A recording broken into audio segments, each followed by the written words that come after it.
So when we are talking about the modern theories of growth, we are looking at what the neoclassicalists actually believe in order to determine output in the long run. No, in the short run, we simply use fiscal and monetary policy to determine output. But in the long run, we want to look at what actually drives output in the long run, so that we'll be able to know how we can work towards that in order for our output to increase, because output is an important aspect for us to determine economic growth. So that's what we are looking at in these modern theories of growth. And these modern theories of growth, classically, they are the ones that work on this particular aspect, and they believe majorly in three things. They believe in technology, savings, and capital accumulation.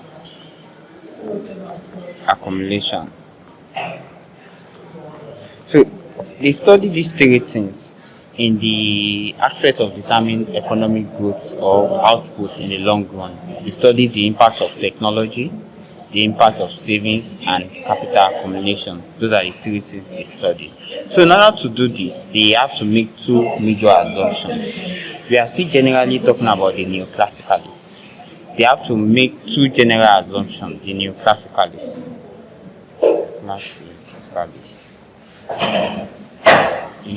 So they make two general assumptions. The first assumption they are making is that there are only two factors of production. We have just two factors of production, which are capital, which we are representing with K, and labor, which we are representing with L. So they are assuming that, let's forget the fact that we have four factors of production. Let's bring it down to two. So they believe that capital and labor are the major factors of production that we need in order for us to have reasonable output.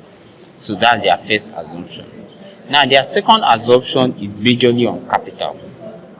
Their second assumption is that capital, which is the key, is growing at a positive constant rate. So they are assuming that capital is growing at a positive constant rate. So we are seeing capital is growing at a positive constant rate. That's their second assumption. The first assumption, we have two factors of production, labor and capital. The second, capital is growing at a positive constant rate. So they have to represent all this mathematically with focus on capital. Now, the first mathematical term they give to capital is KT. This is what they represent capital. That means capital at time T. That's the general term for capital. Now, they now study the rate of change in capital. Let's see how is capital changing. They represent that with K dot T. That's the rate of change in capital. This is capital. And this is rate of change in capital. Change in capital. So after that, they now also study the growth rate of capital. How is capital growing over time?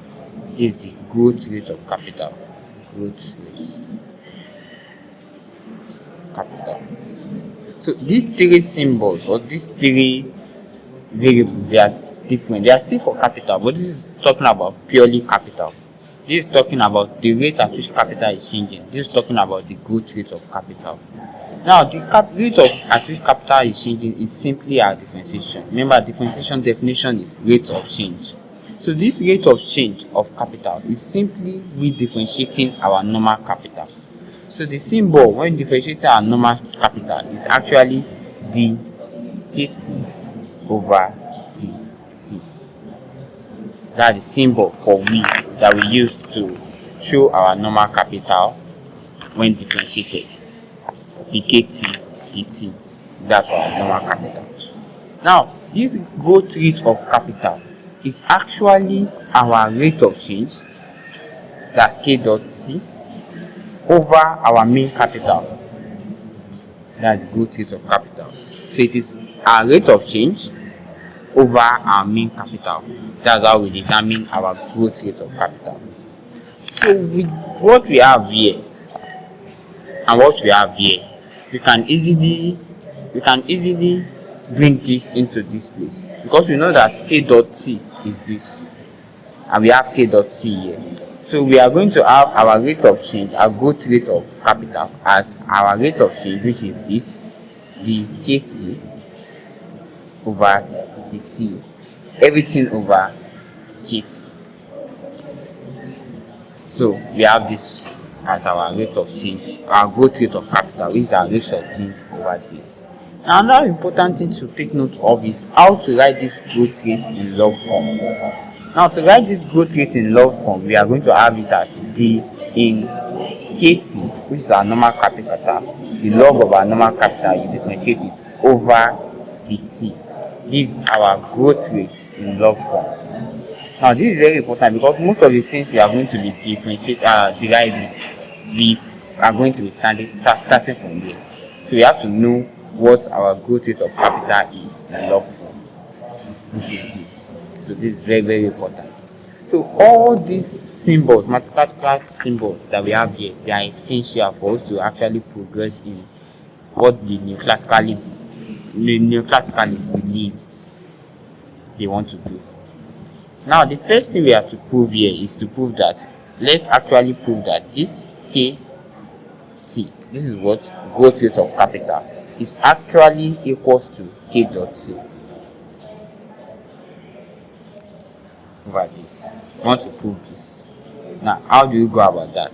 We know that our growth rate of capital is equals to what? Is equals to, in log form, change in kt over dt. We know this.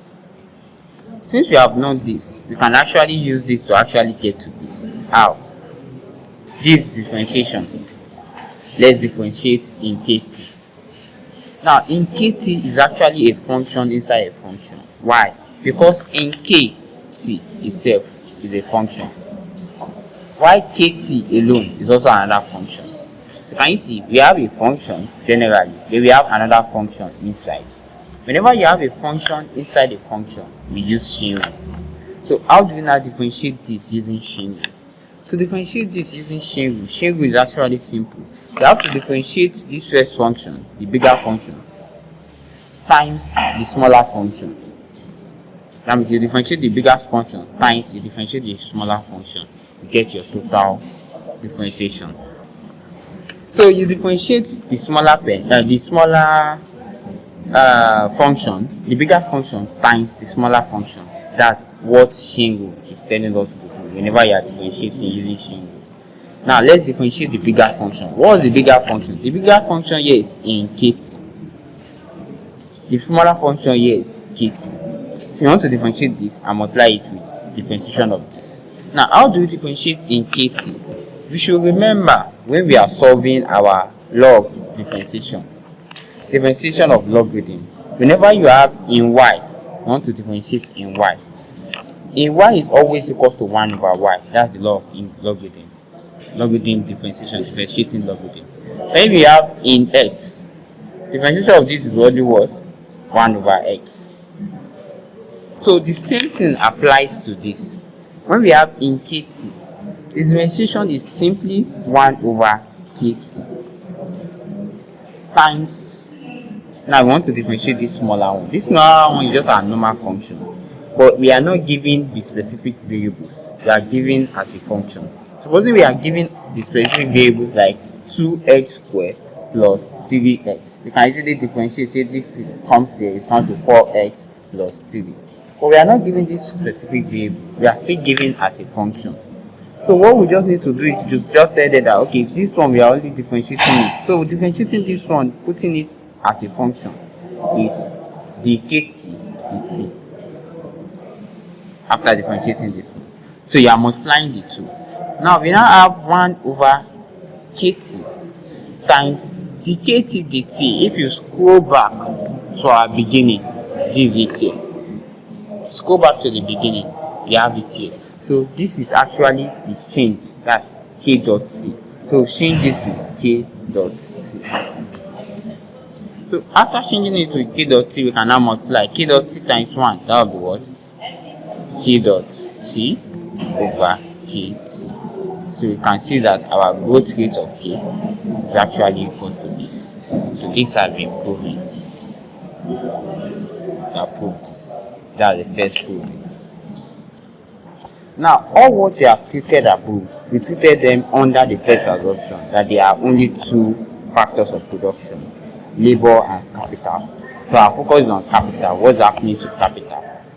That's what our focus is on. And all those things we did, that we study what is capital KT, rate of change in capital K dot T, growth rate of capital K at T.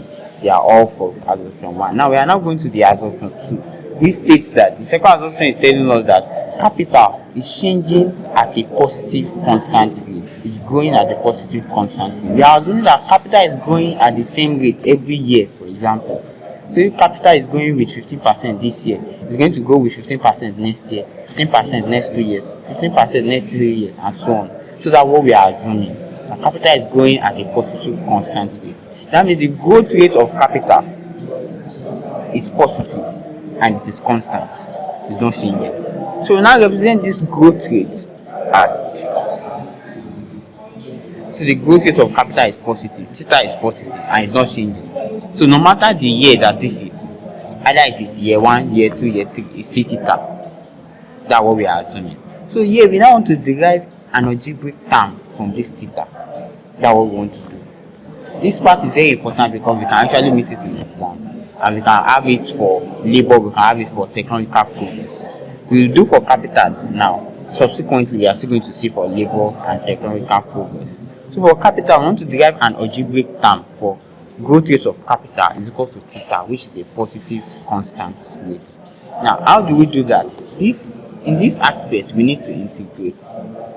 Firstly, our beginning part, we know that growth rate of capital in log form is always what? D in KT over dt. We know this. So this one is equal to this. It simply means this will be equal to what? Theta. Now let's now integrate both sides. Now integrating both sides, we are going to be having integration of d in KT over dt is equal to integration of theta. Now remember, when you are integrating, you are always putting dt here. It's still part of the sign of integration. It's just meaning that this integration sign and this, they are together. One will be at the front, one will be at the back. Same thing here. One will be at the front, one will be at the back. This one cannot disappear alone, they will both disappear. Now, when we have it at this, we are integrating this, Now let's pick this first. Integrate this one first. Now, how do we integrate this? Always remember that this one simply means differentiation of in KT. Just like integration, differentiation to come in twins. This d is for differentiation sign. This dt is also differentiation sign. So the only thing we are differentiating here is in KT. Now, we are differentiating in KT, then we now integrate it. It simply means we are not doing anything to in KT. Because differentiation and integration, they are words and opposites. When you differentiate, you get an answer. When you integrate, you come back to what you had before. So that's why we are saying our integration will cancel the differentiation. So we now have in KT standing alone. So now be equals to integration of theta. Now, how do we integrate theta? Recall, when we are integrating, if we have integrate 2x, or let me say integrate x, x simply means x raised to power 1. So this will now be x raised to power 1 plus 1, that's x squared plus c. Remember the arbitrary constants, right? We always have to integration. Now let's still leave this plus c. X squared is our integration, for example. Now the same way, when you are integrating this theta here, this theta have invisible t, which is raised to power 0, because you are integrating with respect to t. That's invisible t, which is raised to power 0. It simply means we have theta t raised to power 0. So by the time you integrate and you add 1 to that 0, it will now be what? Theta t raised to power 1. So the t that was formerly invisible has now become visible. So to integrate this, we are going to be having theta t raised to power 1. And remember, you must add your constant to both of them, plus c plus c. Because we integrated this one, you must have this plus c. Integrate this one, you must have this plus c. The two c, they are not the same thing. If we leave this c like this and we leave this c like this, mathematically we are going to assume that they are the same thing and we can add them together to now give us tc. But if we have done that, we will be wrong. Why? Because they are not the same thing. This c here can be something else, this c here can be something else. This one can be 10, this one can be 5. So we cannot add the two. So that's why we now call this one c1, we call this one c2. So having this, we now want to bring the c together. We now have in kt is equals to theta t plus c2 minus c1. We have brought the c together. Our aim is not to see c at all. We don't need c because we know that c can take any number. C is very confusing. It can take any number, it's not even our issue, but it's not even part of the major variable we are looking at. We are looking at capital as our major variable. C, what we will call c, is just a constant which we don't know. So we are going to change this c2 minus c1, let it be equal to c3. So we know that c2 is a number, c1 is a number. Whenever you minus a number from a number, it will give another number. So this is another number. So we now have in kt is equals to theta t plus c3 because these two have now changed to c3. Now we now have in kt is equal to theta t plus c3. Now the next thing is that we now want to remove this in. Now mathematics is all about logic. It's very logical. Mathematics does not have, it's fixed, but does not have that hey, this must be the way you must be doing it. No. Just find your way around it. That's mathematics. But you cannot do magic. In mathematics, you can decide to do, somebody may ask that why are you doing E? It's just logic. I want to cancel E. So I must put E. I must find the exponent to cancel the E. But when I'm not doing that, when some people miss it that do not just put E here. No. Mathematics is about equality.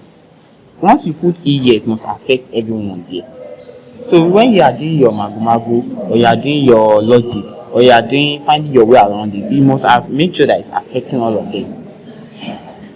So when you find the exponent of in kt here, you must do the same thing here in theta t times e c3. You must do the same thing here. So when you are finding your way around it, that does not give you the permission to break any mathematical rule.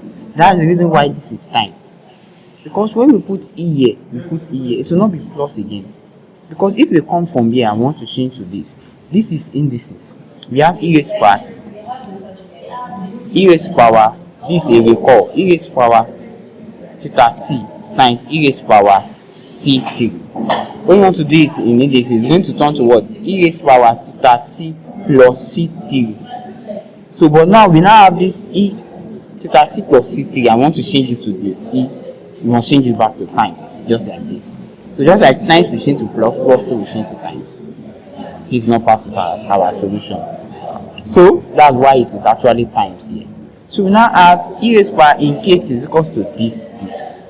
Now e raised power in kt will be equals to e raised power theta t times c4. Where did our c4 come from? We are actually assuming e raised power c3 is equals to c4. We still don't want this C to show. We have no business with this C. So we now have C4 as our C. So we replace it here as our EC3. Then we continue. E will cancel in. That's our aim right from the beginning. We want in to go away from the equation. So we now have kt standing alone. We now be equals to e raised to power theta t times c4. Now let's now assume we put our k into rest. That k when t equals to 0, what will happen to this our function? So when t is equals to 0, it simply means k at 0 will be equals to e raised to power theta times t is now 0 is 0. Then everything times c4. So it simply means our k at 0 will be equals to what? E raised to power theta times 0, that's e raised to power theta times any times 0 is 0. Then times c4. So we have k at 0 will now be equals to e raised power 0 is 1, because anything raised power 0 is 1, times c4. So we have k at 0 will now be equals to c4. So it simply means k at 0 is equals to c4, and c4 is equals to k at 0. Now come back to this your equation up here. You now want to remove this c4 and replace it with k at 0, because we don't want c to show there. So we are now going to be having kt is equals to e raised power theta t times, instead of c4 now, we are going to have k at 0. So we have kt, when we rearrange, k at 0 times e raised power theta t. So this is the algebraic term we are able to derive from what we have here, that k is growing at a positive constant with theta. So far we have been able to prove that capital growth rate of capital is positive and is constant, and we are able to derive an algebraic term for it. Yeah, use the algebraic term. Now, as I said earlier, we can do the same thing for labor, we can do the same thing for technological progress. So just take notes. We will not just be using equation, we'll be using take notes. So take notes. Remember that I said we can do something here, but we have not done it. We are still coming back to do it. So this take notes 1. So just take note of this one. Now, okay, we can actually do for labor and do for capital. So by the time we get to labor and capital, where we are supposed to do it, I refer us back to take notes 1 to note that, okay, this is what I'm actually talking about. So let's continue. So those are the two properties of the neoclassicals, the two assumptions. They assume that capital is going at a positive constant rate, that's the second one, and we have two factors of production, labor and capital. Now Solow is part of the neoclassicalists.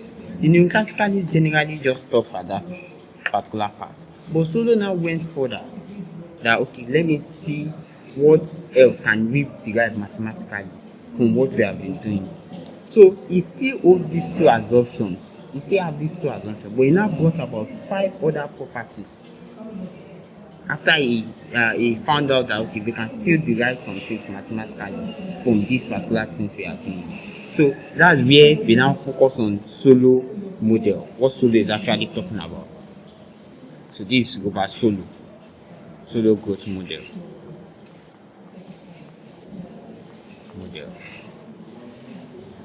So like I said earlier, is still part of the neoclassicalists, but he went further. He worked on the particular assumptions further, and he brought 5 properties. Now the first properties he brought is technology. That technology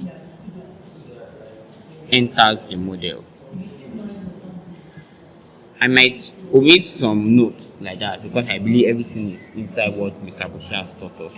So he's saying that okay, remember the two assumptions we are talking about so far has not even mentioned technology. Now Solow is now saying that technology is very, very important in growth. For us to have growth, for us to have increased output, technology is needed. So he now added technology into our model. Technology is represented by A. Now if you see so far, we have not done anything that have A. So he's the one introducing technology into the model. Now normally, the neoclassicalists believe that the model look like something like this. Y is equals to function of K and L. So our output is a function of capital and labor. This is what the neoclassicalists believe in, that okay, we have only 2 factors of production, capital and labor. Now Solow is not saying that no, the model should have technology. Technology is not a separate factor of production, but technology is a factor that actually aids the 2 factors of production. So it supports them, it makes them more effective. So Solow is not saying that we should add this technology, y should be equals to a function of KAL. That means the technology should affect our labor. Although we have labor augmenting, capital augmenting, I'm going to leave those parts. all our model we are going to be using this labor augmenting. That means your technology is affecting your labor. Capital, your technology will be affecting your capital. For all our functions that we are going to be using, we are using this one. So let's just focus on this. Now, your technology is affecting your labor, making your labor much more effective. We now call it effective labor. This AL is called effective labor. Because your technology has been added to your labor. So if your labor will have produced 50 goods per day before, because they are now using tech, they can now produce 500 goods per day. So your labor is now much more effective because you have added technology.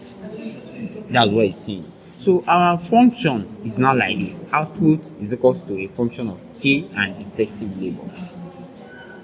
Now, we can also write it by introducing time into it. That means output at time t is a function of capital at time t, comma, and effective labor at time t. So either you write this one, this way, it's still the same thing. So take note. I've seen questions that did not use t at all; they just have AL. So you don't need to introduce t to it. Just do the same thing you are supposed to do, but you are using A and L because they are still the same thing. This one is just emphasizing that it's at time t. That's what we have here. So this is now the function. But technology is now introduced into the model. That is first properties. Then it continued further. It moved to the second property, which states that there must be capital and labor for us to have output. That means capital and labor must exist for us to have output. We should not have just capital, then don't have labor, and we should be expecting output. No. We should not just have labor, then don't have capital, and be expecting output. The labor can be small, capital should be large. The capital can be small, labor should be large, but the two of them must exist. Simply meaning that capital must not be equal to 0, neither should labor be equal to 0. They should not. The two of them must exist. Labor can be 1, very small, capital should be 1 million, but they must exist for us to have output. So that is second property, that there must be capital and labor to produce output. So the third properties that I mentioned is the marginal productivity of capital and labor. Marginal productivity of capital and labor.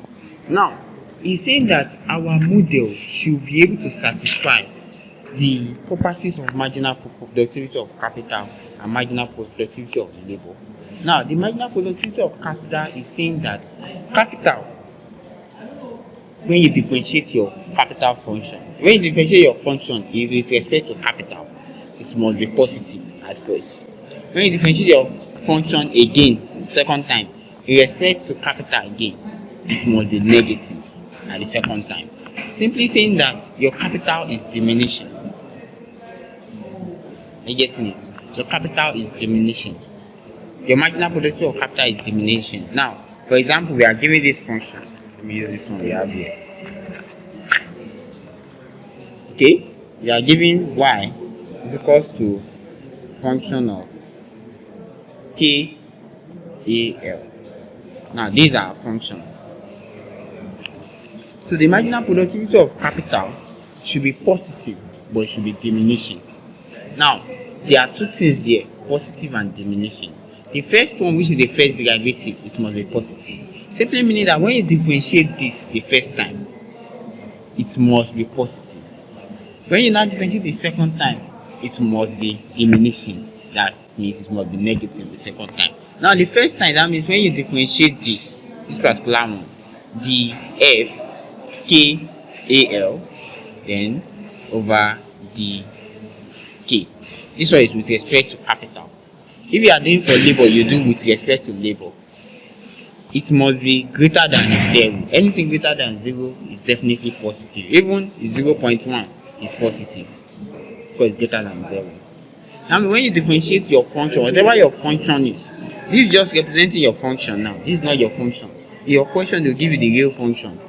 This is just like how your function will look like. So when you differentiate whatever function you are given, the first time, it must be greater than 0. Then when you now differentiate the second time, KAL over the K square. It must be less than 0. Anything less than 0 is what? Negative.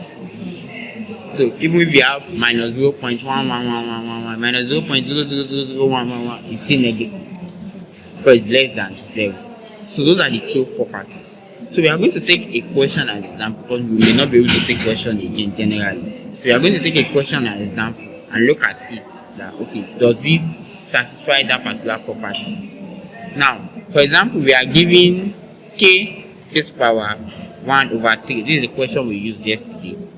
AL raised power 2 over 3. This is a function. Y is equal to this. Now, this function here, this is it now. We have written it out as a question. Now, we will now to verify the marginal productivity of capital. Can I ask you to verify the marginal productivity of capital? You only do capital. That means you differentiate with respect to K. If they say find the marginal productivity of labor, you only do labor. You differentiate with respect to L. If they say find the marginal productivity of the inputs. The inputs are what? Capital and labor. That means you do for capital, you do for labor. So take note of that. Now we are asked to find the marginal productivity of capital. What do? You just differentiate the first time. Differentiate this one the first time. That's DF KAL dk. They are differentiating the first time. So when you differentiate this with respect to capital, what do we get? Remember your law of differentiation. We have k raised power 1 over 3. It's with respect to capital. You are not differentiating this AL at all. It will stay like that. It's only k you are focusing on. So this 1 over 3 comes down. We have 1 over 3 k. Then we now have 1 over 3 minus what? Minus 1. That's what? Minus 2 over 3.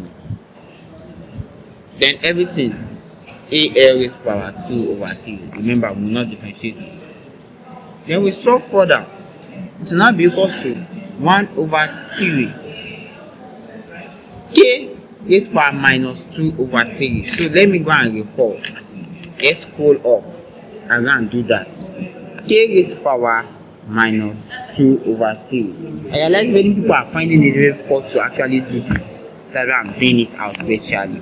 Now, whenever we have k raised power minus 1, law of indices states that it is equal to 1 over k. Simply meaning that this k raised power minus 1 will change to 1 over k. If we have k raised power minus 2, law of indices says that it will be 1 over k square. Why do you have k square here? Because of these two. K raised power minus 3 will be what? 1 over k raised power 3. Now we now have k raised power minus 2 over 3. That will be 1 over k raised power 2 over 3. So the same thing we are doing here. So here we are now going to have times 1 over k raised power 2 over 3 times AL raised power 2 over 3. So when we solve for that, we are going to have 1 times 1, that's 1 over 3k raised power 2 over 3 AL raised power 2 over 3. Now we don't know what our k is. No matter our value of k here, because everything here they are positive. Because we don't have any negative. Our answer will be positive. No matter the value of k. If k is 1, if k is 2. Remember that k cannot be 0. And k cannot be minus. Because of what? There is a rule that already says that k must be greater than 0. And L2 must be greater than 0. So this L2 cannot be 1. Cannot be 0. Cannot be minus. We'll have to say, this one can be minus, so it will affect it. No, it cannot be. So everything here, by the time you find the marginal productivity, it must definitely be greater than 0. I've seen people ask questions such as, many of them stop here. They are not like, this one will be minus now. Can't you see there is minus here? No. Even if you don't do it like this, k raised power minus 1 will never give you minus. If you use calculator and you give k a number, you give k 2. 2 raised power minus 1, when you cross calculator and you point it right to it will never give you minus. It will give you 0.5. So it is not minus. The same thing, 3 raised power minus 1 will never give you a minus. It will give you 0.3. It will never be a minus. It will always be a fraction or a decimal, but it will not be minus. It's only when the minus is before the 3, that's when it will be minus. So take note of that. So here, can you see that our marginal productivity is greater than 0? So it has satisfied the first part of it. That's not all yet. Don't just stop here. This is actually half mark. So you have to do the second part. You have proved that the marginal productivity is positive. Yes, you are a good person. You have proved that. Now you want to prove that it is actually diminishing, it is falling. Now we must do the second differentiation and make sure that it is negative. Now the second differentiation, just pick from here. Somebody may ask, why are we picking from there? Why don't you pick from our final answer here? You can pick from your final answer here, but this just is math is just about steps. Don't give yourself too much work. Let me pick from your final answer here. You do more work. You may still later you will still even get to the same answer. But the issue that you do more work and you may make mistake. So just pick the one that you can easily differentiate. Just come and pick it from here. So I picked this one that I can easily differentiate the second time. So I am differentiating the second time. That's the square f KAL over the k. The second time you can see differentiating with respect to capital. So when you differentiate this the second time, the same thing we did here is still what we are doing. You just have to calm down so that you don't make mistake. So we have minus 2 over 3 times 1 over 3 when this one comes down. So it will now be k raised to power minus 2 over 3 minus 1. Then our AL, nothing is happening to it, 2 over 3.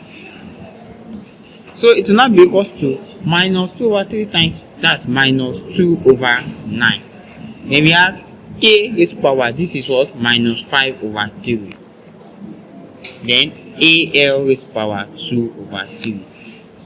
Then you continue further, this is minus 2 over 9 times this one is going to 1 over 5, 1 over k raised to power 5 over 3. Then you have AL raised to power 2 over 3. Then this will now be equals to minus 2 over 9k raised to power 5 over 3. AL raised to power 2 over 3. Now this will be less than 0. Why? We know that our k will be positive, sure. But because of this minus will affect all of them. This minus is a very big stain. No matter how many plus you have, just one minus is what is needed for everything to change to minus. You have 1 million plus. Just one minus will change everything to minus. So because of this minus here, it means this one is less than 0.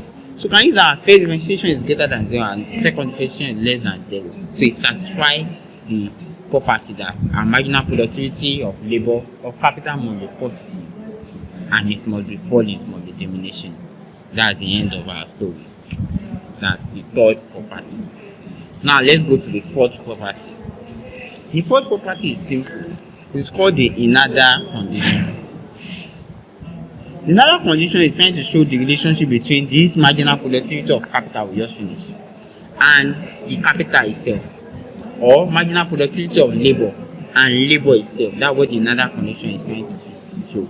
Now the another condition is stating that when you limit capital, when your capital is moving towards 0, your marginal productivity of capital will be infinity. And also when your capital is moving towards infinity, your marginal productivity of capital will be 0. That's what it's saying. Now the interpretation theoretically is that when your capital is very, very small, that means moving towards 0, very, very small, your marginal productivity of capital will be very big. And when your capital is very, very big, your marginal productivity of capital will be very small.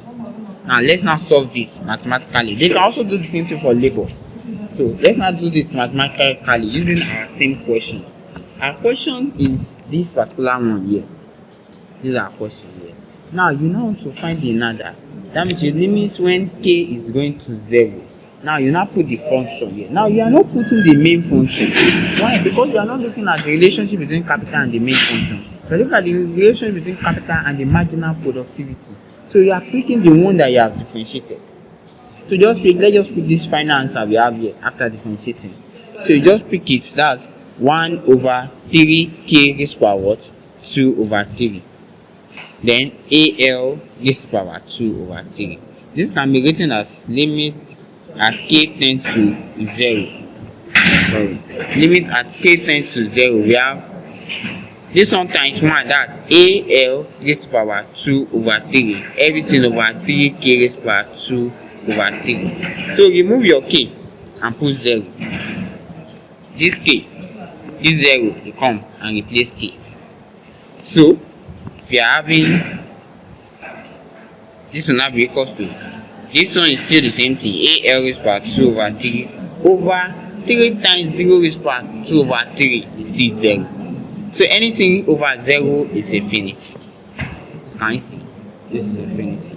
So that's the first part. The second part, when k is moving towards infinity, what will happen to the marginal productivity of capital? So you still put your function there again, AL raised power 2 over 3 over 3k raised power 2 over 3 is equals to, now k is now infinity, so you are going to have AL raised power 2 over 3 over 3 times infinity raised power 2 over 3 to now be equals to, now what's infinity raised power 2 over 3? Now that's the question. Now what's the meaning of infinity at first? Infinity is a very large number. Let's say you know that the number does not have end.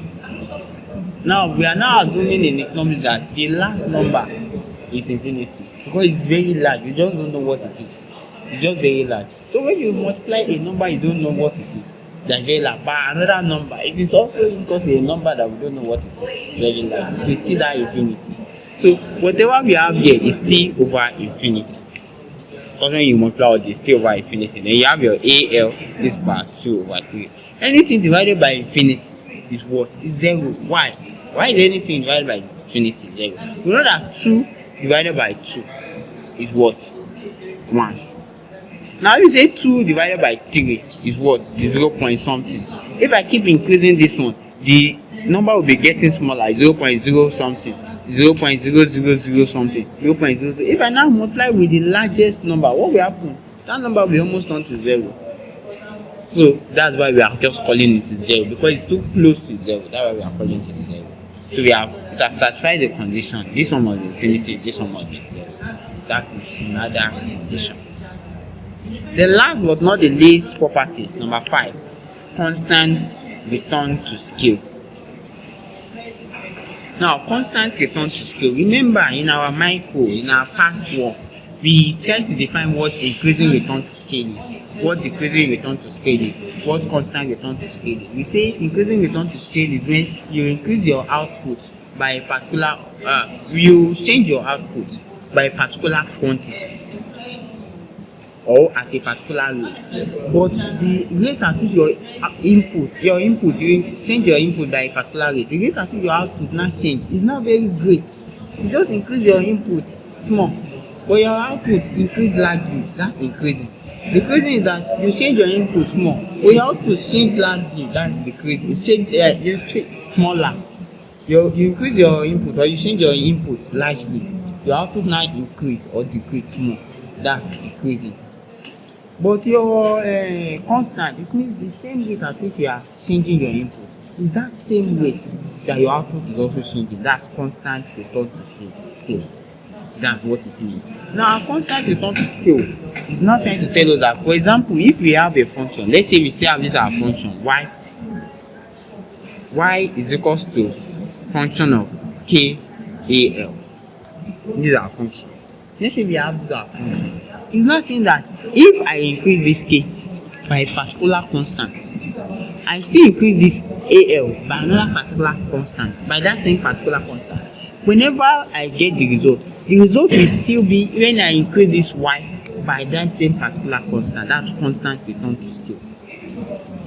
So let's now use our question as example. Our question is y is equals to, here's the question again, k 1 over 3 al 2 over 3. So let's increase our k and al by a particular constant. Let's call the constant lambda. Now let's increase k by lambda. So we are going to be having lambda k, put everything in bracket, 1 over 3 times lambda al 2 over 3. So we have increased both of them by lambda. This will now be equals to, this 1 over 3 will affect both. Always ensure you put your bracket first. So it will be lambda 1 over 3 k 1 over 3 times this 2 over 3 will affect both. There are only two things here. We only have lambda and effective labor. This al they are together. So it will now be lambda 2 over 3 AL 2 over 3. So we are now going to have lambda 1 over 3 times lambda 2 over 3. That's 1 over 3 plus 2 over 3. Law of indices. Then your K 1 over 3. There's nothing you can do to that one. Then AL 2 over 3. So lambda 1 over 3 plus 2 over 3 is 1. So that will be lambda K 1 over 3. Then AL 2 over 3. So can you see that this is our function, which is our output? So it simply means when you multiply your output, your input by lambda, your output is also going to be increased by lambda. Get it? So these are fine, and we are proving that it's following constant difference scheme. Now where kappa now comes in. We have not actually talked about kappa so far. When kappa comes in is when we are looking at the intensive form.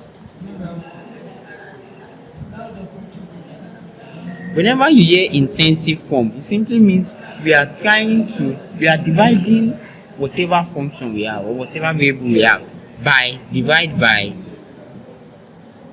effective labor. What are effective labor? AL. Effective labor. That's AL. So you are dividing by effective labor. So in a situation whereby we have our YT, remember that these are functions. It's equal to function of KT, AT, LT. What I am writing here is the same thing as what I actually wrote here. They are the same thing. I just added T. Now YT is equal to this. If you want to write this in intensive form, we are dividing everything by what? AL. That's AT, LT. They are the same thing. AT, LT and AL, they are the same thing. So when we divide YT over AT, LT, it will be equal to function of when you divide KT over AT, LT. That's the intensive form. Then AT, LT itself too, we also divide it by AT, LT. Getting it? So YT over AT, LT. Remember this is big Y. Whenever you are not dividing by ATLT, change to small letter. Now it will not change to small YT. Now this small YT is different from this big YT. This big YT is what? Output. This small YT is now what we call output per effective labor. YT is equal to output. You can call it output per effective unit of labor, anyone. But shortly, output per effective labor. That's small YT. Now be equals to function of now KT over ATLT is now kappa T. That's our small t. Then comma ATLT over ATLT 1. That one will disappear. You don't need it. So this will now be kappa T is equals to capital per effective labor. That's kappa T. So this YT will now be equals to function of kappa T, because this one will disappear. So this is the intensive form. Remember I wrote that we should take note of something at the first one. Take note of this one too. Take note too. We are still going to use it. In fact, this one is almost the end. When we have even forgotten that we did something like this, that's when we are going to use it. Please take note too. YT is equals to function of KT. Now in our test question, he asked something similar to this, that okay, write this particular thing in intensive form. When he asks that, this is just what you need to do. We are going to take this example we did now, and we are going to write it in intensive form to see what we are actually doing. This is just what we need to do. Now, but sometimes he asks you that write it in intensive form, then verify the marginal productivity of capital. That means after doing the intensive form, you now come and do marginal productivity of capital. Let's take an example. Now the example we have been using so far. These are function y, big Y, is equals to k raised by 1 over 3. Is it plus of times AL raised to power 2 over 3. So these are questions. Now we want to write this in intensive form. What do? Just divide everything by ATLT. But take note, we did not use T here, so you can just use A and L, because ATLT is the same thing as AL. You just put T under them to show the time factor. Now this one you will now be equals to Y will be equals to K over AL, which is the same thing as ATLT. Everything raised to power 1 over 3. This is your 1 over 3 up. Then times AL over AL. Everything raised to power what? 2 over 3. This is 2 over 3 up. So, okay, let me just put T, because it may be confusing for some people who will not put T, and we say kappa and will not put T. So, this is T, this is T, this is T, T. So this will now become to KT over ATLT is what? Kappa T. That's kappa T raised by what? 1 over 3. This 1 over 3 will still be there. Then this one too, AT over AT, that's 1. Raised by what? 2 over 3. This will now be equals to kappa T raised by 1 over 3 times 1 raised by 2 over 3 is still 1. So answer will be YT, small yt is equal to kappa T raised by 1 to 1. This is the intensive form. If they not tell you that after finding the intensive form, confirm or verify. Now this is just the intensive form.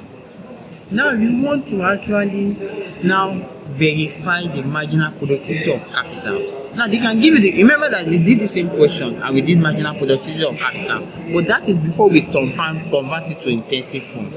After getting the intensive form, they can still ask you to verify the marginal productivity of capital. It means this is just what you are going to use to verify the marginal productivity of capital.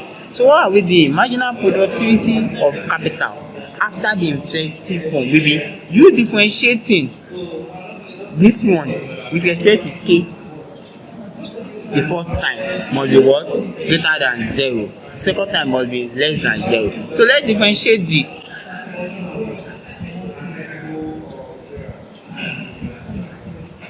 The y to the k, that will be equals to, differentiate this, kappa t raised by 1 over 3, that will be what? 1 over 3 kappa t, 1 over 3 minus 1, that's minus 2 over 3. Get it?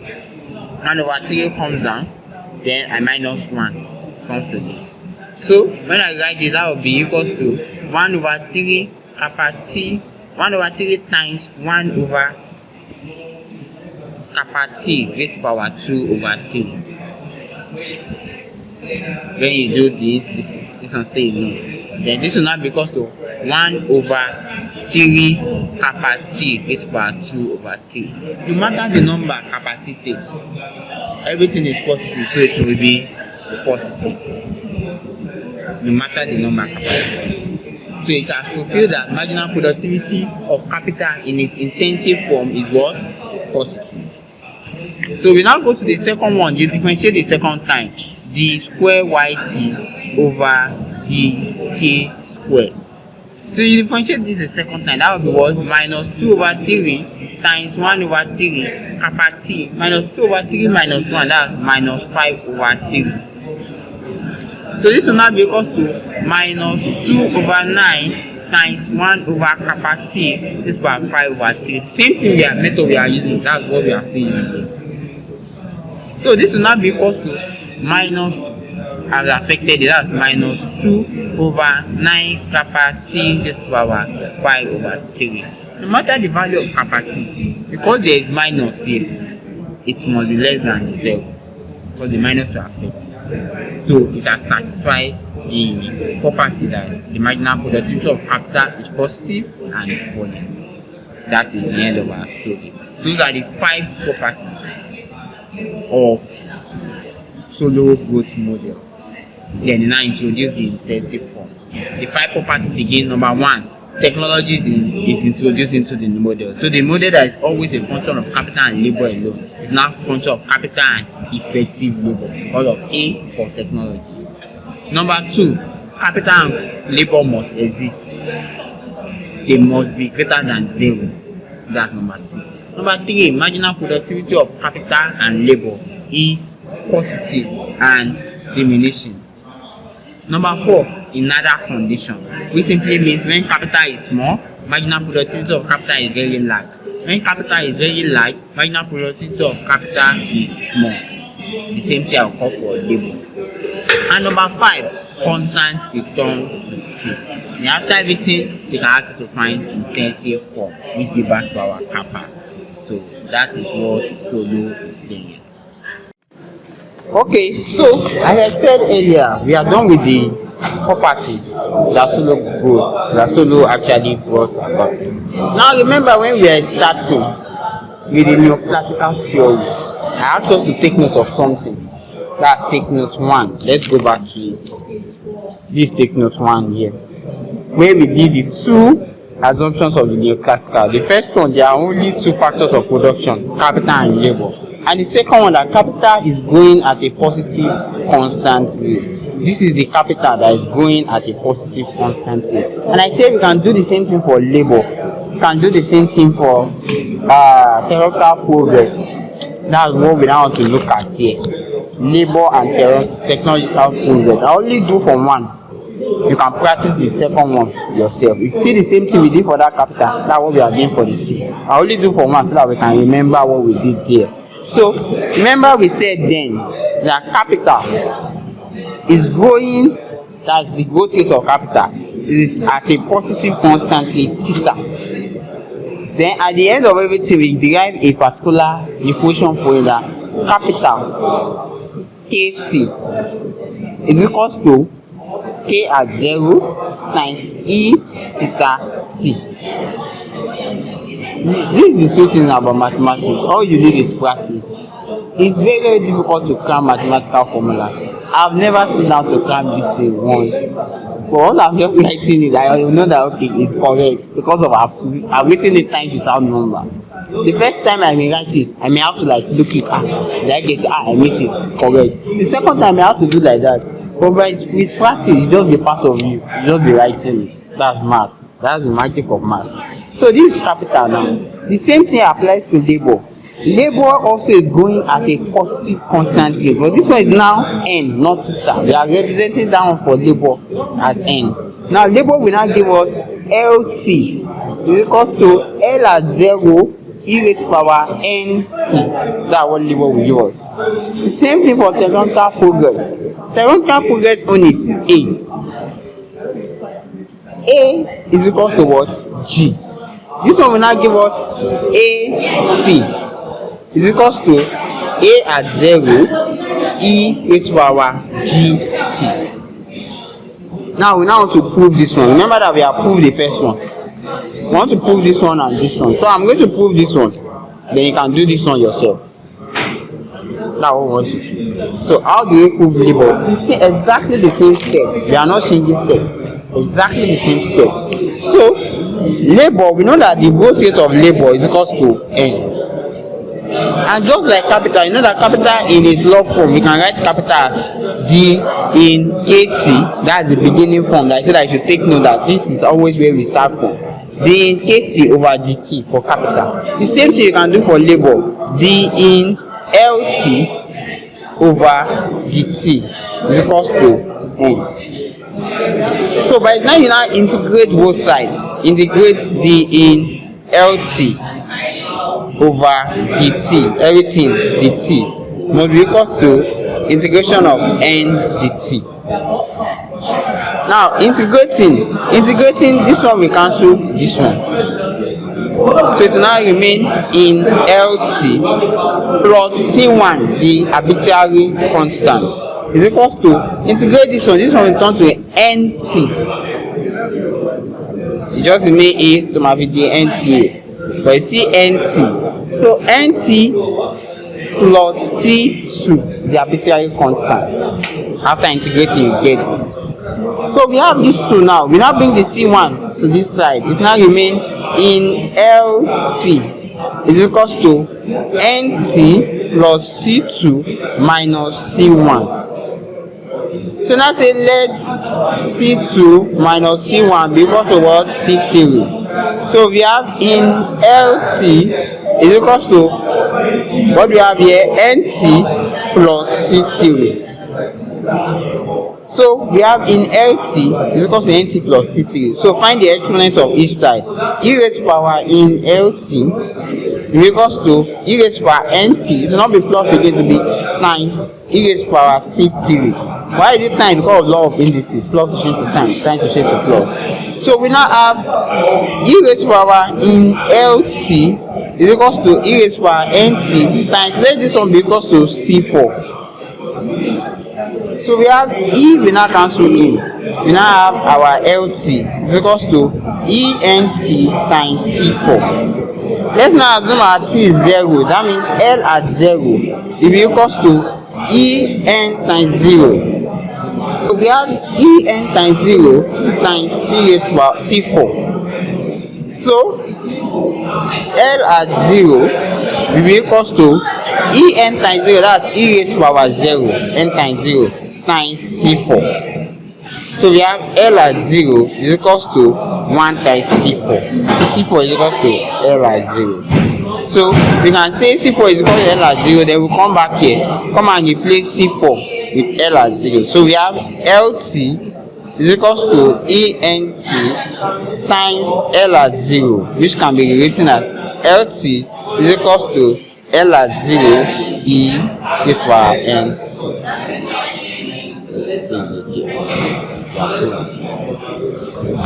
So that's for labor. You can do the same thing for tech, but we are not interested in that yet. As in, you can do it. We are interested in it, but we don't have the time to do it. So you can do the same method and do it yourself, just to practice. Because you may ask that we derive it for labor, capital, tech, progress, and so on.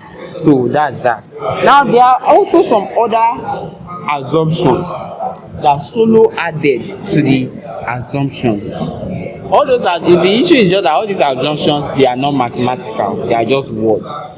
Now there are two major ones I'm going to emphasize here. The first one is, in this particular model we are doing, we are assuming that it is a closed economy. The economy is closed. That means there is no international trade, no buying and selling internationally, no exchange internationally. Number two, government is not interfering, no government. Those are the two assumptions. Now with this assumption, we can now say that our output, which is y, is equals to C plus I. Normally it's supposed to be C plus I plus G plus net export HM. Now, but because we said it's a closed economy, no net export, there is no government, so we just have y is equals to C plus I.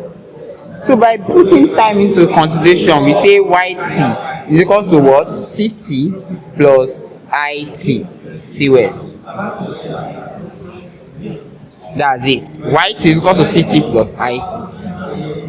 We are trying to derive something. What we are trying to do by starting from here is that we are trying to derive the Solow equation. Now what we are starting from here, we are trying to derive the Solow equation. This one has ended here. We just did the second part of that first take note we did. We did it for labor, we did it for tech progress. Now here we want to derive the Solow equation, so we are starting from here. How do you know the output? The output is this, but we don't have government, we don't have international trade, so we cancel these two, we have this. Now we also know that our income personally comprises of what? Your consumption plus your savings. The amount of money, you can either do two things for it.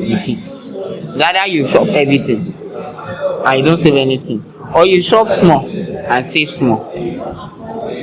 So the two of them, whenever you add it together, it will always be your income. So your income can either be CT plus ST, and your income can be CT plus IT. By the time you jam these two together, because Y is common here, so it simply means this one and this one, they are the same thing. So we say CT plus IT is equals to CT plus ST. So CT, we cancel CT here. So we are saying that our IT, that our investment, is equals to our saving ST. But we also know that our ST, which is our savings, is also small s, a proportion of our YT. Why? The amount of money you are saving is a proportion or a percentage of your total income. If I'm earning 50,000 and I decide to save 10,000, it simply means that 10,000 is a proportion of my 50,000. That's 10%, no, 20% of my what? Income. If I earn 10,000 and I decide to save 5,000, I save half of it. It simply means I've saved 50% of my income. So my savings is a proportion of my income. So I can remove this ST, then put IT is equals to this small s YT. Take note 3. You can decide to be using equation 1, equation 2 for your take note 2. I just decide to be using take note 3. Remember, we have exhausted our first take note. That's take note 1. Now I've died. We still made take note 2. We have not used it at all. That one is last 5. That's where we are going to use it. Take note 3. This is another take note 3. Let's keep it there, then continue. Now our take note 3 has been saved. We have saved it. We'll come back for it to pick it later. Now we know how to look at the relationship between capital accumulation and investment. If you look at what we have been doing so far, at first when we started with Solow, remember that at the beginning when we started with Neoclassicals, we mentioned 3 things that they actually want to do in the long run. You want to see the effect of capital accumulation, technology and savings on the economy in the long run, because those are the things they believe that will drive output. Now at first when Solow came, he started with what? Bringing technology into the equation. He did not even talk about savings.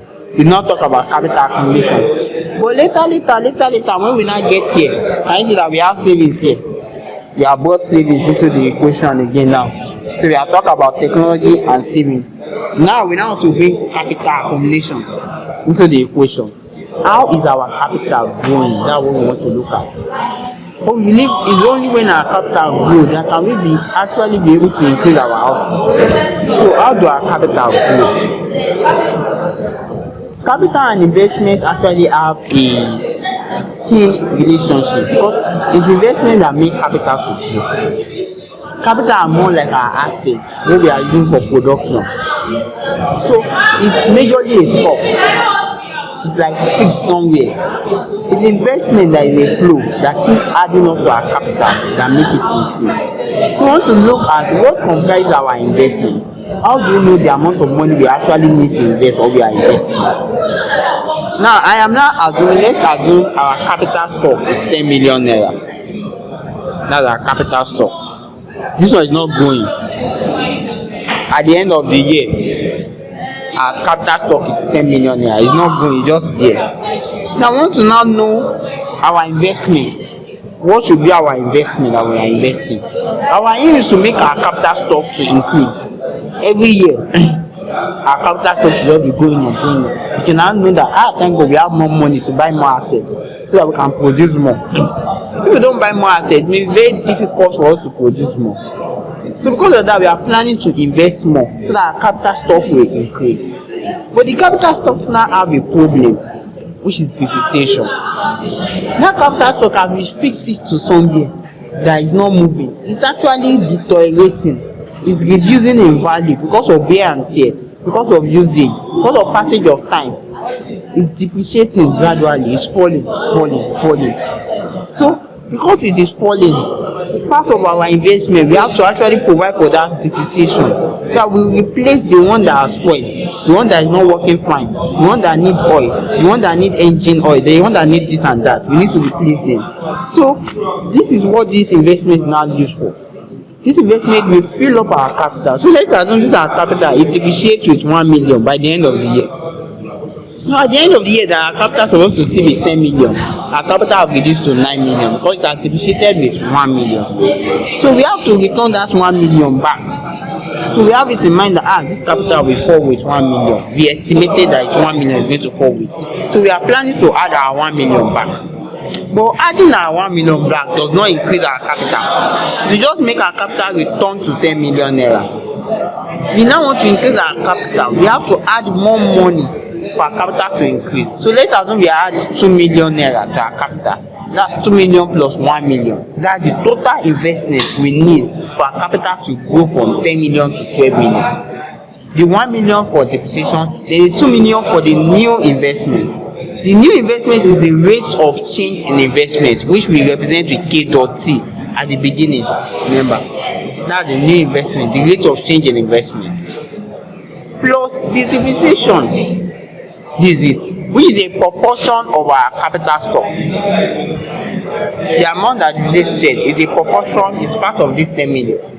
So that's why we now say investment is equal to our rate of change in capital plus the depreciated part of capital. That's how much we are going to invest for us to know. Now let's now make this K dot T the subject of formula. So we are going to then put this one to it as T, IT, investment at time T. So we are going to make K dot T the subject of formula. What do we have? We are going to have K dot T is equals to, this one comes like this, we have IT minus depreciation of KT. Get it? Now remember, we have not used our take note 2. Let's come to our take note 3. We are going to use our take note 3 here. Remember that our IT is our SYT. So we just come and remove our investment here. K dot T will now be equals to this investment IT. I now remove it and put my SYT minus depreciation KT. Can you see it? This will now be our take note 4, which you can name your own equation. One thing you should note is that this is majorly for people that might actually be watching the video. What you should note is that the equations Mr. Bushi gave us is not that your equation 1 must be equation 1, your equation 2 must be equation 2. Name your equation the way you want it. The easiest way that you can easily pick them out. That this equation 1, let me come and use it. Let me recall equation 2. Let me recall equation 3. Let me recall equation 4. It's essential you also do all this recalling, because it actually shows that you understand it, not that you just copy from somewhere or you cram it somewhere. It actually shows that you understand it, that I'm recalling equation 2, I'm recalling equation 3, and so on. So your own equation may not even be up to 13. Like, left to me, my equation may not be up to more than 6 or 5.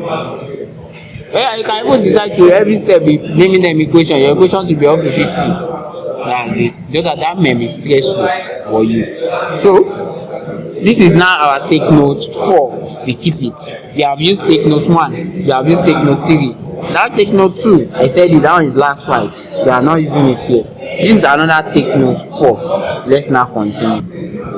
Now, this equation I wrote out here is the Solow growth equation. Solow equation. This is actually where we are going. Since the time we started from this income is equal to C plus I, this is where we are going.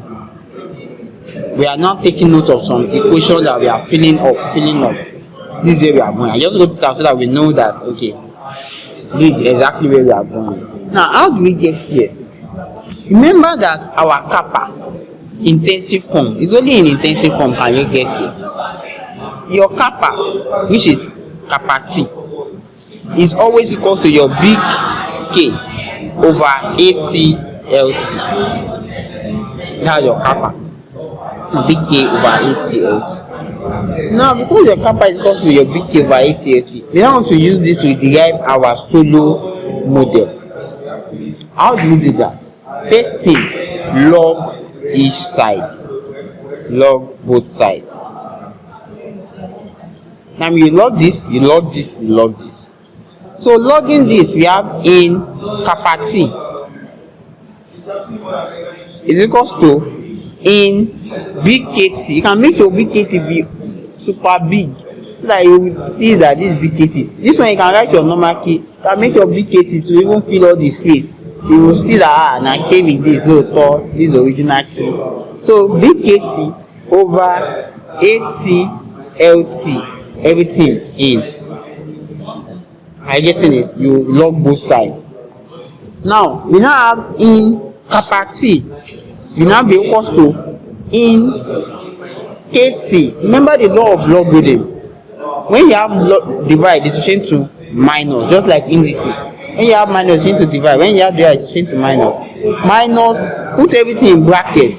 In 80, this one is 80 times LT, that would be plus in LT.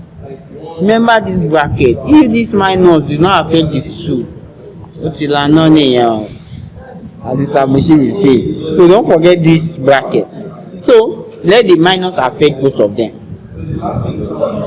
So we are going to have in KT, in kappa T is equals to in BKT minus in AT minus in LT. So the minus have affected the both of them. Now at this stage, you can now differentiate each of the functions using chain rule. So we want to differentiate in kappa T over dt with respect to t is equals to the in KT, that's the big KT, over dt minus in AT over dt minus in LT over dt. Now, I believe you should be familiar. You have to just be familiar with how to solve chain rule. Very, very important. That should not be the one that should be taking your time. You still have to store many things. So you have to just know how to do chain rule. Remember chain rule, when we are doing chain rule, this is what we are differentiating here in kappa T. This is the function. This is also another function inside the function. So function inside function. And when you are doing the chain rule, what do? You multiply the bigger function, the differentiation of the bigger function, times the differentiation of the smaller function. So differentiation of the bigger function, differentiation of in KT, in kappa T is equal to 1 over kappa T. Differentiation of logarithm.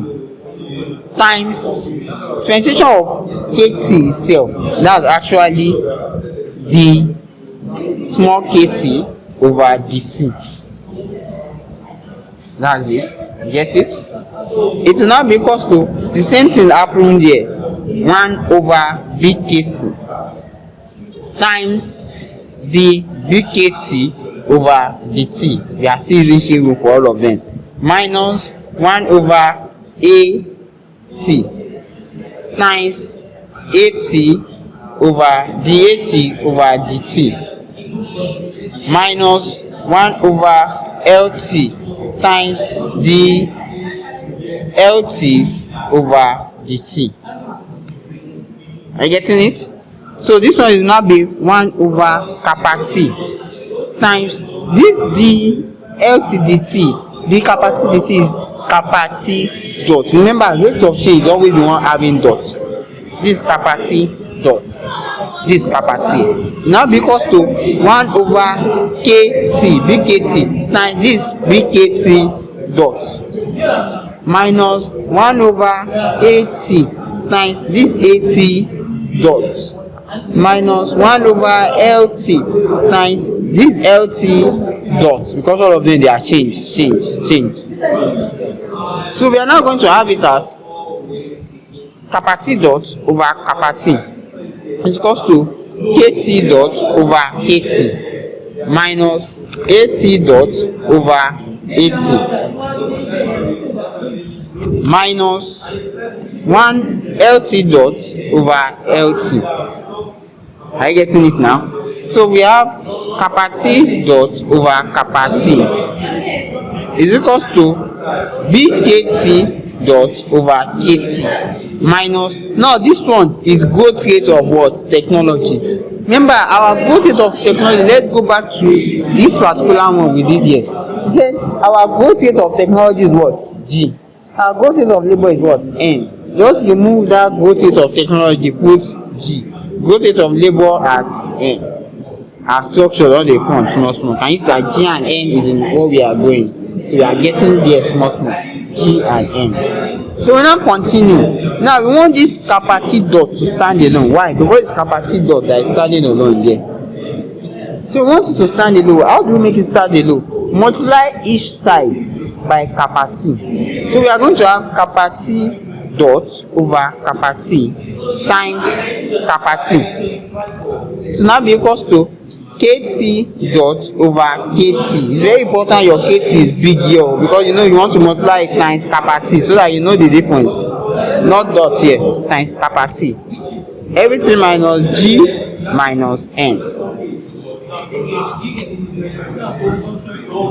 So this one, when we multiply this one, we cancel this one, so it will now remain kappa t dot is equals to bkt dot over kt. Everything times, now this kappa t from the beginning,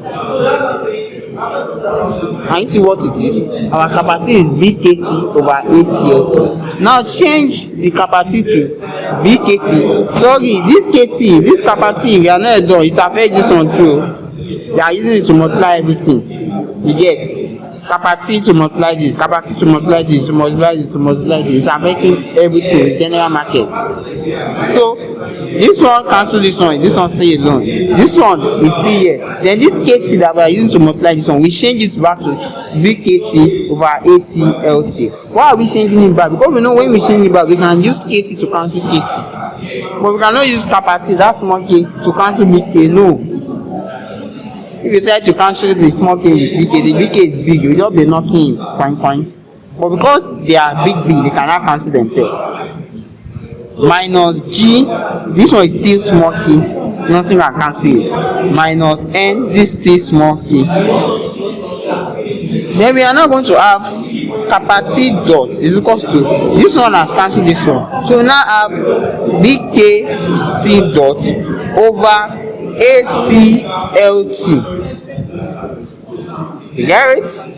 bkt dot over atlt minus g kappa t minus n kappa t. Let's go to the next page.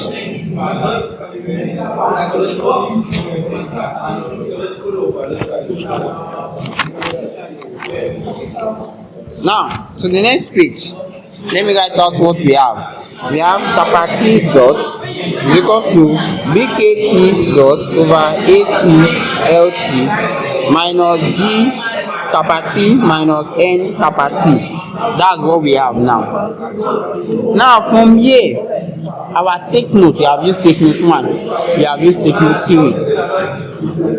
Now you mean take note 2 and take note 4. Take note 2 is not yet this time, it's still last time, we'll still wait. Let's now come to take note 4. Wonder, can you see take note 4 here?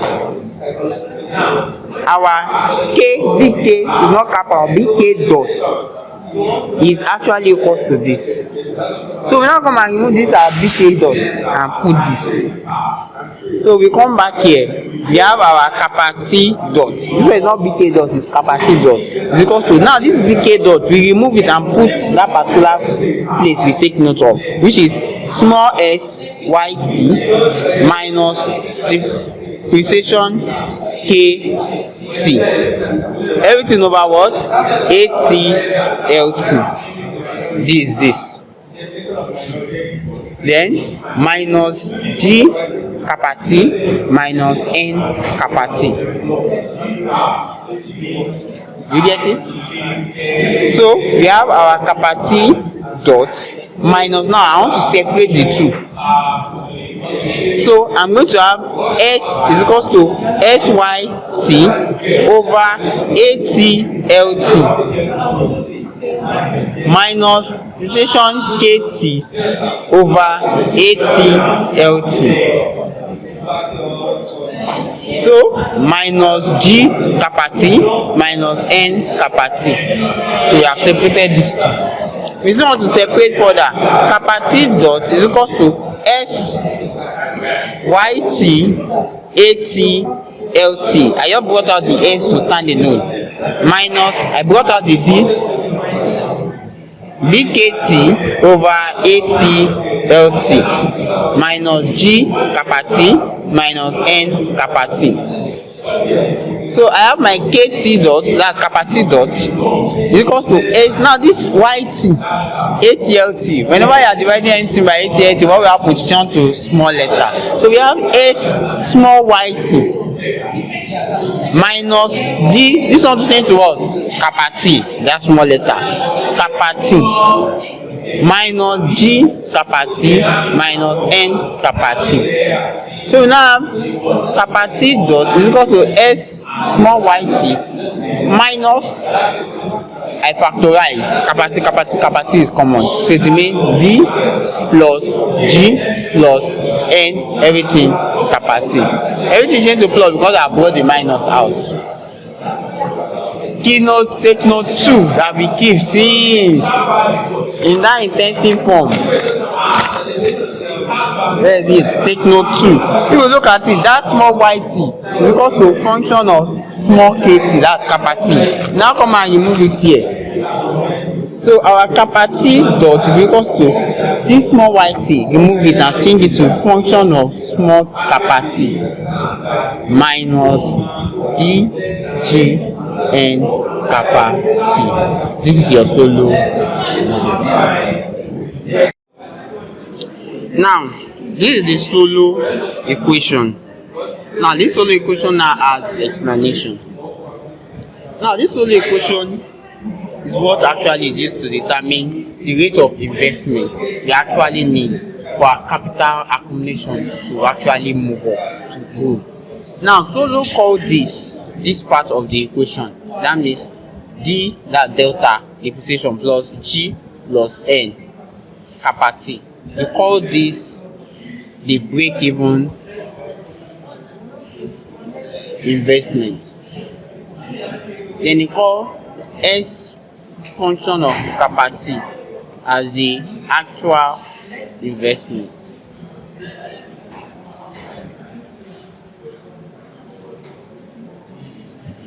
The break-even investment and the actual investment. Actual investment is direct. Actual investment is the actual money they were able to invest in the country. But what's not break-even investment? Break-even investment is the amount of investment you need for your capital not to change. That means the amount of investment you need, your capital will not go up, it will not come down. It's just like a gauge, like our minimum target, that if what's come to us, so the economy is bad though, at least our investment, our capital should not go up, it should not come down. Although our target is for our capital to keep increasing. But if what's come to us, there is COVID-19, there is recession, youth are doing NSAS, they do not allow us to grow, they do not allow people to invest, there is civil war. If what's come to us, let's even be break-even. That means our capital should not go up, our capital should not go down. If we want to break even, it's not that we just sit down and be looking, expecting our capital not to go up and go down. If nothing happens, at least something will happen, like depreciation. So all these three, they are the things that can actually bring down your capital, even when your capital is not doing anything. Even when you are not when you feel like you don't want to grow at all. All these things can bring down your capital. That's where Mr. Bushi was explaining that depreciation will happen. Your capital will fall in value. Youth, in end, you come and do answers. They will say we don't want this, don't want that. What COVID-19 can happen. This also can happen. So it can actually bring down your capital. So you that you are happy, we have money in our country, our capital stock is $1 billion. Thank God. Don't worry, we don't want growth again. Let's just stay like that. Then you are not investing anything. Your capital will keep falling. So even when you don't want to grow at all, you still need some capital for you not to grow. So you still need some investment for you not to grow. You still need investment to sustain that particular asset you have. You still need investment. So that's just it. You need investment to sustain that.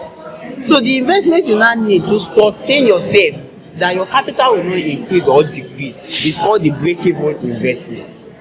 Now this one is not the actual investment you are now able to get.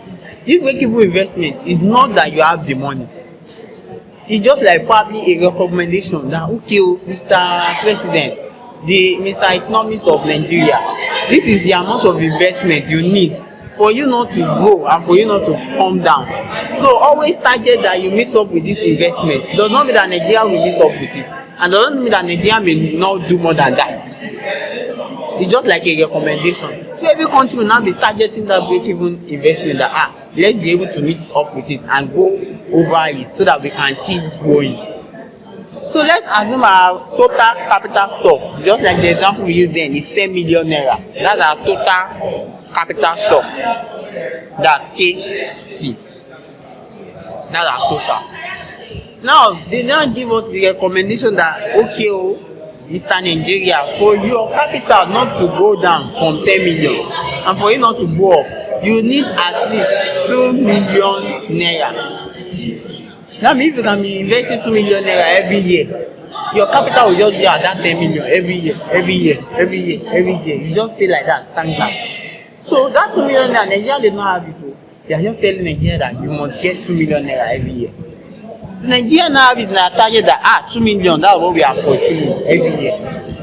So let's assume the economy was very bad. There is recession, there is this, there is that. So out of that 2 million, they could only get 1 million. That's the real amount of money they could get. That's the actual investment.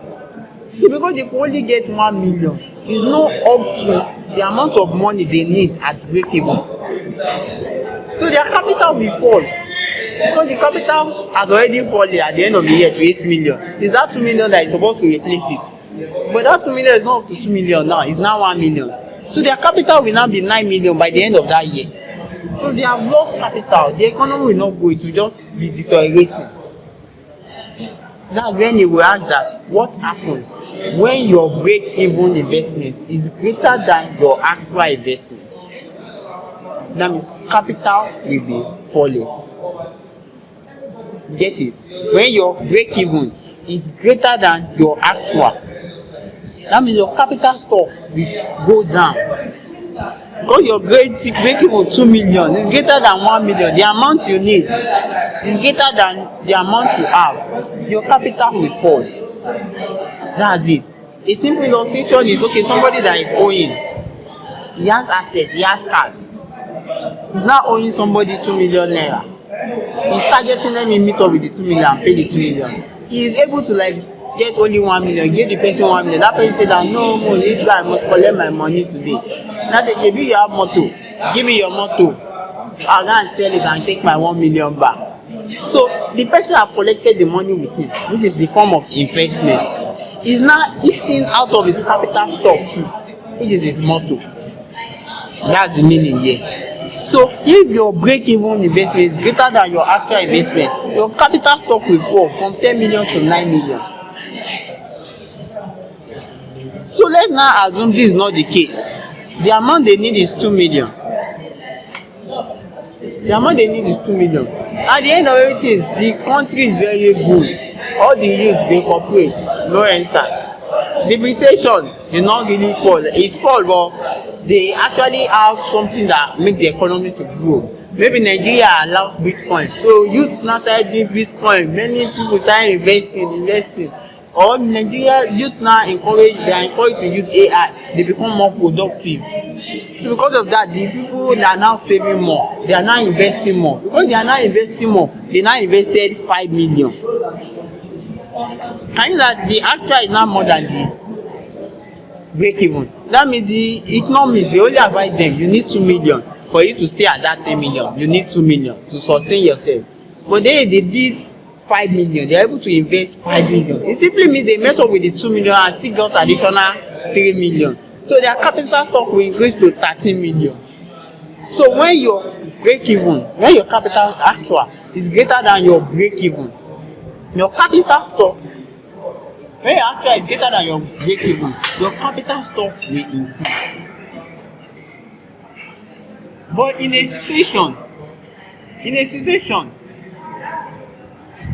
so because the break-even is less than the actual, capital stock will increase.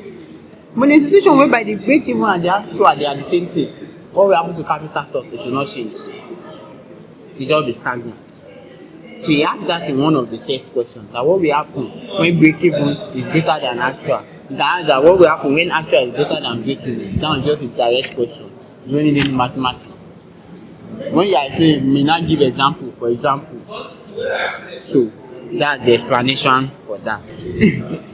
So graphically, we can show it this way. These are capital stock. These are actual investments. So these are break-even investments. This is D depreciation delta plus G plus N kappa T. These are break-even.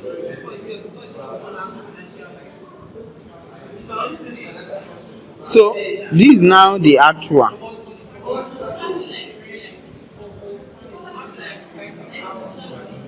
This S F. This actual. Now what this graph shows is that in this economy, the break-even, can you see from this beginning, they are from the same point before. But at the early stage, what happened? The actual is more than the break-even. The economy will be growing because the actual is more than the break-even. Their capital will be growing. But some economy, to get to a point, the actual will not be growing again. So just be constant for it to start falling. So if it keeps falling to this point that it falls to the rate at which this one keeps going up, they will be the same thing here. But at the long run, what will happen? The actual is not less than the break-even. The economy is no more growing. It's now deteriorating. So every country is always targeting that they are break-even. Once it's going like this the actual should keep going up like this. That's always their target. That's why you see that USA is not resting. Because they know that we are growing, our capital stock is increasing, but let it keep increasing. If you go and snooze and you go and turn like this, that's not what is long here. So if it's turned during recession, there are sometimes that it may turn this way. Their aim is to make this tone and this one, the distance between them to be very far. You know that some can be like this, some can be like this. This one too is still higher than this. Some can be like this. So if USA is like this, and the difference between this one and this one is very far, whenever there is recession, whenever there is any issue and this one turns small, it will not get to this point. It will still be higher. It will just continue its journey. But if they are too close to this, and COVID-19, go and say hello there, and they go and turn like this, what will happen? No more growth. The economy will start deteriorating. So their target is that let's be far from this break-even. Let's just be far, very far from it. So if there's any recession, any problem, at least when we fall small, before we recover back, we'll still even be growing. So that's always their aim. That's the graph for the. Now, steady state. That's what we want to look at now. Steady state. Steady state is actually showing the capital that is required. We are trying to study the capital that is required for economy to be constant. Like the capital stock is constant. It's not growing. It's not coming down. The growth rate of capital is just standing at. That means it's equals to 0. This is our kappa dot is equals to 0. That's the steady state. So that point, remember that we have our equation as kappa t dot is equals to SF kappa t minus delta plus n plus g kappa t. So the point where this one is equal to 0 is not growing, is not coming down, is where we call the steady state. That means the economy is steady, steadily steady. That's steady state. That means kappa t dot is equal to 0. So mathematically, if kappa t dot is equal to 0, it means 0 equals to what? SF kappa t minus delta plus n plus g kappa t. So when you collect lifetimes, SF kappa t, when you bring this one to this side, will be equals to delta plus n plus g kappa t. Are you getting it? But one thing is now common. Whenever they are in steady state, they do not write it as kappa t. They represent it as SF kappa asterisk as steady state is equals to delta plus n plus g kappa asterisk. Are you getting it? So making kappa the subject of formula, this one, kappa asterisk is equals to SF kappa asterisk over d plus n plus c. So at steady state, what we did here is that we divide both sides by d plus m plus g. Divide this onto by c plus m plus g. So kappa as steady will be equal to sf kappa as steady over d plus m plus g. This is the steady state. This is the equation of the steady state. So I'm going to explain. Okay, let's do this one. Then I explain golden rule. Then we'll take one example on steady state and golden rule. Then we end the story. So that's steady state. Now we want to look at what happens to some of our variables when we are at steady state. Remember that steady state is a condition, is a point in time whereby our capacity dot is not changing, it's zero. It's constant. The growth rate of capital is constant. Capital is not growing, it's not coming down. It's not growing, it's not coming down. It's just steady like that. It's constant that way, it's zero. So we now want to look at if kappa is even zero. When our capital is zero, our growth rate is zero. Our capital, not that our capital is zero, our capital is not growing, it's zero. I mean the growth rate of capital is zero. The capital can be $1 billion, but it's not growing again. That's what we want to look at. What now happens to other variables? Now we want to look at what happens to capital itself. Capital. What happens to capital itself when its growth rate is not actually growing? What happens to capital itself? This capital. So, what happens to capital when growth rate, this big K? What happens to capital? Happens to capital at steady state. Now this place is very important. Now what will happen to capital at steady state? How do we solve that? We know that our small kappa, that's kappa t, is equals to big K over AT LT. Now to look at what happened to this big K. The first thing is make this big K the subject of formula. So if you cross multiply this big K T, it equals to AT LT times what? Kappa T. That's the big K. Log both sides. In big KT it equals to in AT plus times we change to plus this LT. In LT plus in kappa T. Got it? Good. So differentiate this one. D in kappa T is equals to D in KT dt equals to D in AT dt plus D in LT over dt plus D in kappa T over dt. I just say when you differentiate this one, you have done differentiation, so I'm just going to skip that place. We are going to get the growth rate, which is BKT dot over KT. That's what we are going to get when you differentiate this one. Is equals to when you differentiate this one, big AT dot over AT plus when you differentiate this one, big LT dot over LT. When you differentiate this one, big what is this? This is kappa T. This one is not big. Kappa T over dot over kappa T. Get it? When you differentiate. Now this one, after differentiating we get this. So after differentiating we get it. So after differentiating we get it. So this will now be equals to big AT over AT. Remember, is equals to G. Growth rate. This one is growth rate of capital. G plus this one will be N. Plus this one does not have a still kappa T dot over kappa T. But we are saying at steady state, what is to happen to kappa T dot is equals to Odo. So change this one to 0. It will now be equals to G plus N plus 0 over kappa T. 0 over kappa T is what? 0. So it will now be equals to G plus N. So what happens to capital at steady state is that capital is equals to G plus N at steady state. That's one. The second thing, what happened to output at steady state? Output is what? YT at steady state.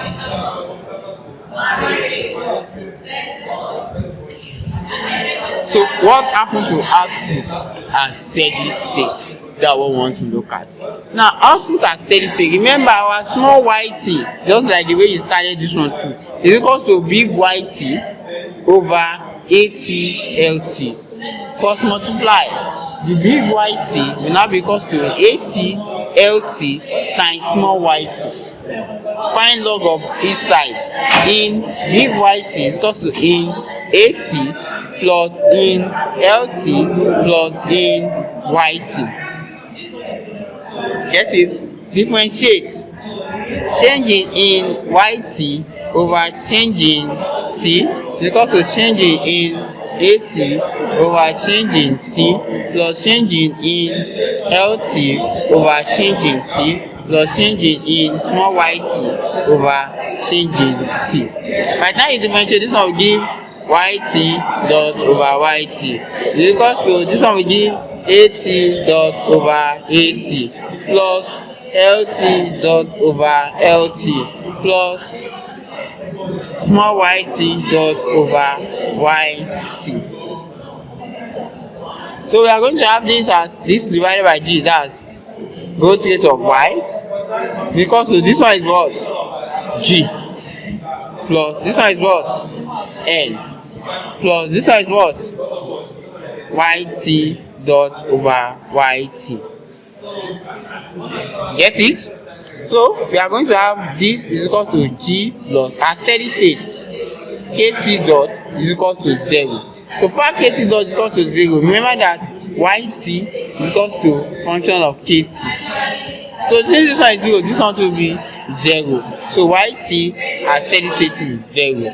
So we have yt growth rate is equal to G plus n plus 0, which is equal to G plus n. So output 2 is G plus n. Not yet done, still meant to. Now the third thing, what will happen to capital over labor, capital per labor? What will happen at steady state? Now this one is just logic you use for this one. You use Ogbon or DK. That's what we are using for this one. Now how do you use Ogbon or DK? Now we don't know what to put as capital. Remember that when we are doing capital, we started with small kt equals to bkt over AT LT. But how do we now write for capital over labor? Now you still start from capital. We know that small kt equals to bkt over AT LT. We know this. By the time we cross multiply, see that same thing we did. We have big kt equals to AT LT then small kt. We have already gotten capital. This capital that is up, this is here. So you just come back to this. K over L will now be equals to this for capital. AT LT small kt over this L. Get it? Just put the L on that. The L will now shove this one away. So we now have, it will now be equals to AT capacity that is left. You now do log of each side. This will now be equals to in AT plus in what? Capacity. Differentiate. D in AT over dt plus D in capacity over dt. So now because to differentiate, you get AT dot over AT plus capacity dot over capacity. When at steady state, capacity is what? Odo 0. So we are going to be having AT dot over AT is what? G plus 0. The final answer is what? G. And the last but not the least, 4. What will happen to y over L? The same thing you did for y. You start from small y is equals to big yt over AT LT. Then we have small y cross multiply big y is equals to, when you cross multiply, AT LT small yt. So now come and replace this big y with this. So y over L will now be equals to AT LT small yt over LT. So LT will cancel LT. So now you mean AT YT. Find the log of both sides. AT plus in YT. Differentiate. AT over AT dot I've differentiated directly plus YT dot I just did it straight over YT. When this one is 0, what will happen? To remain G plus 0. Okay, so golden rule level of capital. We want to look at what happened to consumption. That means the capital per effective labor, the capacity that we need to maximize consumption at steady state. The capital per effective labor that we need to maximize consumption at steady state. Now, right from time, we understand that our output is equal to G, C plus I plus G plus net export in our income determination. Now, but in Solow model, he assumed that the economy is closed, so there is no exchange. He also assumed that there is no government, so we just have y is equal to C plus I. Get it? Because there is no government, there is no import, there is no export. Now, bringing in time, we know that YT will now be equal to CT plus IT. We also know that for us personally, our income is a combination of what we are consuming plus what we are saving. The income can only be used for savings or consumption. Now, making S the subject of formula, ST will equal to YT minus CT, making S the subject of formula. Now, we also know that this ST is still the same thing as ST is a proportion of our income. So we can remove this ST and put this SYT. So we have SYT is equal to YT minus CT. Then remove this one and put this one. Now, after removing this, I bring this YT to this side because they have YT. So I have SYT minus YT is equal to minus CT. I rearrange, I don't want this one to have minus. So I have CT is equal to YT minus SYT. Get that? Now I factorize, YT is common. CT, or what I'm doing here are just mathematics. CT is equal to 1 minus S, everything YT. When you remove YT from here, it means 1. YT from here, it means S. Now, but we know that this is not in intensive form. To make it in intensive form, put in intensive form. To do intensive form, what do? We only divide by AT LT. So we divide CT by AT LT. It will now be equals to 1 minus SYT divided by AT LT. So this will now be CT over AT LT. That will be small ct. Is equals to 1 minus small s. YT over AT LT will be what? Small yt. Now expand back. You have CT will be equals to YT minus small SYT. We will now go and recall the first time that we did intensive form. We were there when we did that one too. The first time that we did intensive form was we found out that small yt is equal to a function of capacity. So you remove the yt and put function of capacity. So we have CT is equal to function of capacity minus S function of capacity. So we have this. Now go and you call this the second recall. You call the equation of motion, the equation of Solow equation. You know that capacity dot is equal to SF capacity minus DGN capacity.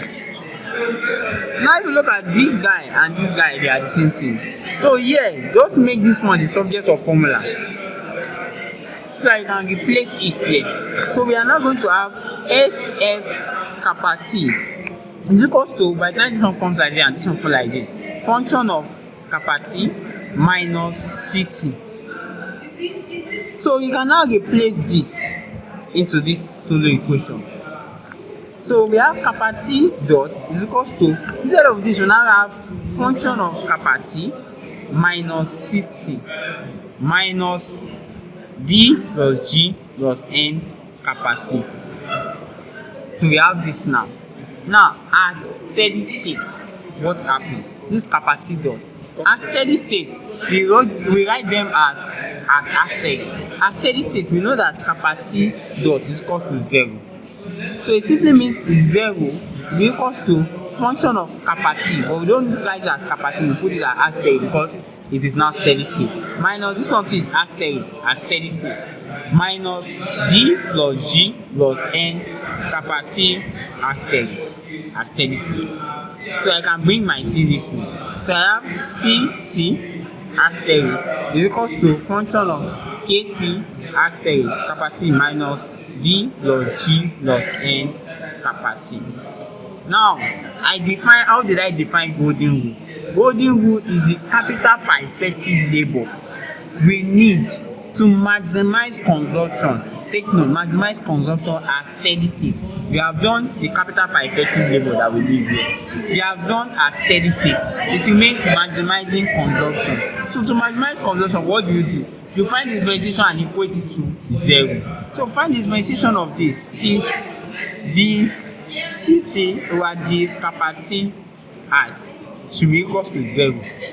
So differentiating this one, you are going to have it as the CT asterisk over the KT kappa T asterisk will be equal to, differentiation of this one will be F differentiation. We cannot differentiate this kappa T asterisk. Minus, when you differentiate this, what will happen? This one is 1, this one will disappear.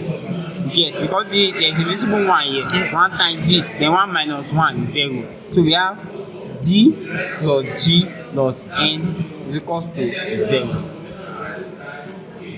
Then we can now have it as F kappa T asterisk will be equals to, this one comes like this, D plus G plus N. Golden rule capital.